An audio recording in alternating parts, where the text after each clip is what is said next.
Well, you guys know we're talking about the song. It opens September 26th, and we have the one of the stars on with us now, Ali Faulkner. We're going to talk about her character Rose in the film. And Ali, how are you doing? I'm doing great. Thank you so much. I tell you what, we loved the film. We were able to screen it early, and I really enjoyed it. But from your own point of view, can you describe the film a little bit in your words and kind of what your character is? Yeah, absolutely. The film is about a man named Jed King. His story is based off of the life and writings of King Solomon, and it's about basically his search for meaning and purpose and truth in life. And in the beginning, he's a struggling musician trying to kind of get out of the shadow of his father, who was a famous musician, and make his own way. And he meets Rose Jordan, who I play, at doing a gig at a wine festival, the Harvest Festival for a vineyard that is owned by the father of Rose. And so he falls in love with her there. It's very, very romantic, very cute, the way that it all happens. And they get married, and their love and marriage inspires his first hit song, which propels him into stardom. And from there, it's just about him kind of trying to hold on to what is good and what is true, and Rose also trying to do the same, basically. You know, Richard Ramsey, we spoke to just a little while ago, and we were talking about your character Rose and kind of the order, the way the production went, and that kind of thing. You were kind of thrust into the heavy emotional aspects of the story kind of early in production, and you know, he gave you a lot of credit on that. What can you say about Richard and his approach in trying to keep Rose? I mean, she's just got an emotional roller coaster that she's trying to keep everything on the tracks. Yeah, Richard, I am such a fan of his as not only a director and a writer, but just a person. He is definitely it was just so inspirational getting to work with him. First of all, he's an incredible writer. When I read the script, I just kept uncovering things that even after we shot, I would go back and think, oh, that was what that was about. It speaks to you on so many levels. And in so many ways, and his abilities as a director, he was just so kind and gracious. He could take whatever we had to offer and make it into something good. And I think that that's just the mark of a truly great director. He was just very graceful and confident, and very trusting that the whole process would go well. And for someone to be able to do that with their own scripts that, you know, usually people become kind of attached to is just kind of awesome.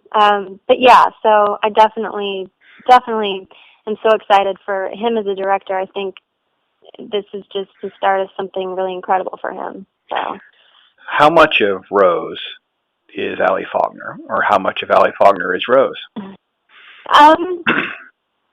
That's so interesting. I always say that, well, the better sides of me are Rose. Because I just think that Rose is such an incredible person. I always say, you know, she's just to be able to have the wisdom that she does at the age that she does was just so striking to me, and it taught me a lot, just getting to, you know, walk in her shoes and tell her story actually inspired me a lot in the way that I want to live. You know, it's that old phrase of you never know what you have until it's gone. But that's not the way she lives her life. She's very much aware of what she's been given when she has it, which is right. It was such an amazing thing. Now, you know, along the story, along the, you know, whole journey, she makes mistakes too, absolutely, and you know, and like everyone does, but as just as a whole, she's so open and loving and kind, and but also is able to hold on to her beliefs, and is a very strong person. So, how much of me is I like I said, I hope to be as much of her on my best days, and so she very much inspired me in that way. Well, I thought so. I found your character to really be such a great nucleus to build the story of redemption around, and that I want to get to your co-star Alan Powell. I mean, there's so much music in the story, bringing the Song of Solomon in a manifested way, in kind of a literal way, is, you know, through this Americana that he brings to life and that kind of thing. What was your first interaction with Alan when you guys first met?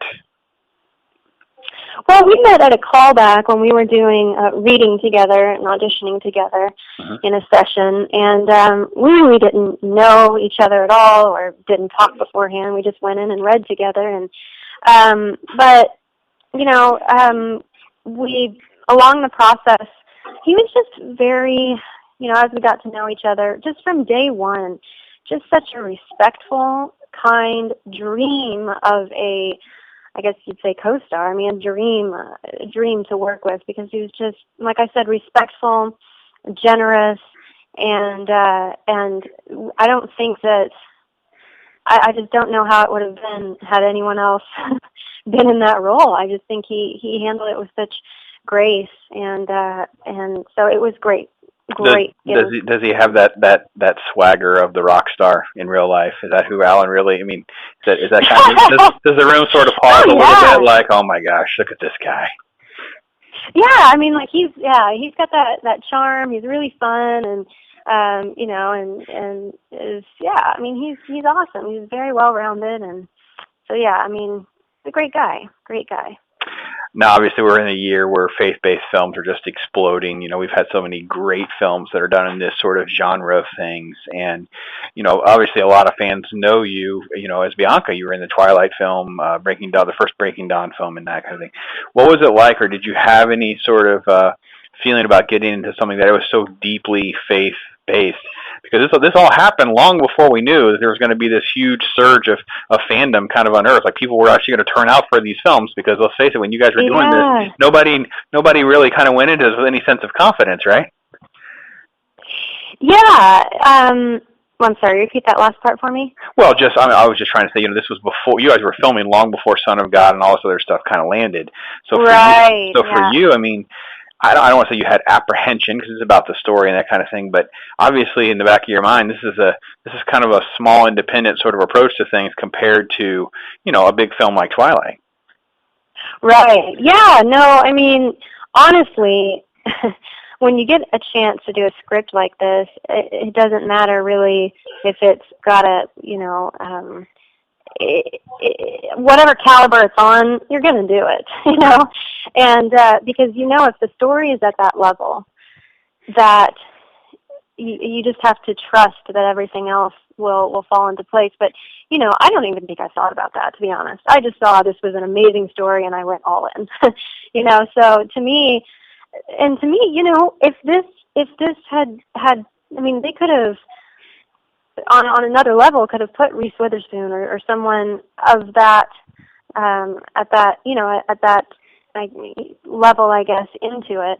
But that's the beauty of it. It's still having a great enough budget to do great things with. I mean, and it looks like it's it's just an incredible looking film. The quality is amazing. But still be at a level where they're still seeking people that are still building their careers. Right. I mean, you can't ask for a better experience. I loved being in Twilight, but, you know, as far as being able to do a leading role that speaks to you on such a deep level, I mean, I couldn't have asked for a better experience. And so production wraps, you're doing all this. I mean, you've got a pretty good idea of what to expect, but reality is, when you screened this the first time, what was your thoughts? It was so hard to watch myself objectively the first time. It was just beautiful. Yeah. You know, if I can just get away from the fact that I was, you know, that it was me there, and just watch it. And I think I'll definitely be able to do that the second time that I watch it, which will be this weekend at one of the events. But honestly, I did walk away with a feeling that is exactly the feeling I would have expected to walk away with. I wanted to go home and hug my family, which was awesome, because it's like so hard when you're watching your own movie to, like, you know, to get something from it. But I just thought the cinematography, the look of it is unique. It's definitely something that Richie Ramsey can call his own, you know. Mm-hmm. And the music is just unlike, it's unlike anything you would have expected from, you know, from just another musical. It's just so perfect because it's so well written into the story. So I just think I was just honestly really really proud and really just really grateful to have been a part of something. I mean, I know it's such a huge blessing that I got to be a part of it. So I'm hoping that the audience, I've heard that in the previews, they've been having really positive and reactions, really strong reactions to the film in a good way. So, that's all we can hope for. Well, I couldn't agree more, and I loved it. I'm a hard critic, so actually, you won me over. And the biggest thing for me, as I've said, is it's a faith-based film that's got some nice rough edges, and it's not afraid to get a little bit of dirt on them because that's real life, and that's what was brought to life. And you and your co-stars and Richie did a great job, and it really needs to be. Hoping for a big weekend. That's definitely what we're doing. This. Yeah, it's exciting. Absolutely. Thank you. Yeah. You folks were talking to Ali Faulkner about the song open September 26th, and before we let Ali go, we can't really kind of put our head around how rabid are the Twilight fans. How big is this really? Oh yeah, I mean it's amazing. For me, it was just so exciting to get to be a part of it, even if you have a smaller role, which I just expected. My role is smaller, and Twilight fans aren't really going to care about that. But I've even been able to do a couple of a Twilight convention where I get to go speak to fans about it and sign little photos from Twilight and different things. And it's just to me, at first I was really? Because I'm not playing, Kristen Stewart's role or anything like that. So it blew my mind. But, when stories are good and they speak to people and you can, you create, it kind of just takes on a life of its own. So I was just it's just a kind of a gift that keeps on giving. And I was definitely blessed to be able to be a part of that one too. So. Has there been that one weird or kind of awkward question someone asked you? Not really. These comic type conventions are kind of a little out there, man. So I know how it's like. So I was just curious. Yeah, exactly. Yeah, I can't really think of anything. But yeah, you're right. It's definitely a world of its own, and really, really interesting people, all dressed up like different characters. So it's fun. But most of the girls just want to know if I got to hang out with Robert Pattinson or Taylor Lautner. So. Well, now you can say, well, more importantly, I got to hang out with Alan Powell in the song. You should go see that instead. Yeah, exactly. Yes. Ali Faulkner, folks, the song is September 26th. It opens wide. We're going to link to Ali's page, she had an official page, Facebook, Twitter, all that kind of stuff. Link to that. Make sure you can see the trailer as well. And go check out Ali. And it's a great film, folks. We've talked a lot about this already. We got more interviews coming up and that kind of thing. So, Ali, again, thank you so much for fitting this into your busy schedule. And we are just hoping for the best and big things. Thank you so much. I appreciate it.